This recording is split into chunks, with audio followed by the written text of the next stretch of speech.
Hi friends, ഇന്ന് ഉണ്ടാക്കാൻ പോകുന്നത് മാമ്പഴ പുളിശ്ശേരിയാണ്. നമുക്ക് വീഡിയോയിലേക്ക് പോവാം. നമ്മുടെ മാമ്പഴമാണ് നമ്മുടെ മെയിൻ ഇൻഗ്രീഡിയൻസ്. ബാക്കിയുള്ള ഇൻഗ്രീഡിയൻസ് നമുക്ക് വഴിയെ കാണാം. ഗ്യാസ് കത്തിച്ച് പാനിൽ വെള്ളം ഒഴിച്ച് അതിലേക്ക് തൊലി കളഞ്ഞ 4 മാങ്ങ ഇടുക. ജാറിലേക്ക് ചിരകിയ തേങ്ങ അരമുറി, ജീരകം 1/4 സ്പൂൺ, തൈര് 100 ഗ്രാം, മുളക് പൊടി 1/2 സ്പൂൺ, മഞ്ഞൾപ്പൊടി 1/4 സ്പൂൺ. ഇവ എല്ലാം കൂടി പേസ്റ്റ് പോലെ അരച്ചെടുക്കുക.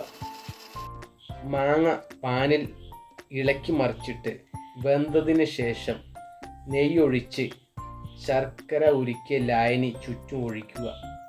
വേവിച്ച മാങ്ങയിലേക്ക് ജാറിൽ അരച്ചു വെച്ച പേസ്റ്റ് ഇതിൽ ഒഴിച്ച് ഉപ്പിട്ട് ഇളക്കി 2 മിനിറ്റിന് ശേഷം ഓഫ് ചെയ്ത് പാനിൽ നെയ്യൊഴിച്ച് കടുക്, ഉലുവ, വറ്റൽമുളക്, കരിവേപ്പില ഇട്ട് ഫ്രൈ ചെയ്ത് ഉണ്ടാക്കി വെച്ച മാമ്പഴ പുളിശ്ശേരിയുടെ മുകളിൽ ഇടാം.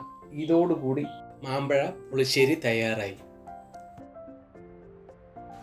നമ്മുടെ മാമ്പഴ പുളിശ്ശേരി റെഡിയായി. എല്ലാവരും ഒന്ന് ട്രൈ ചെയ്ത് നോക്കുക.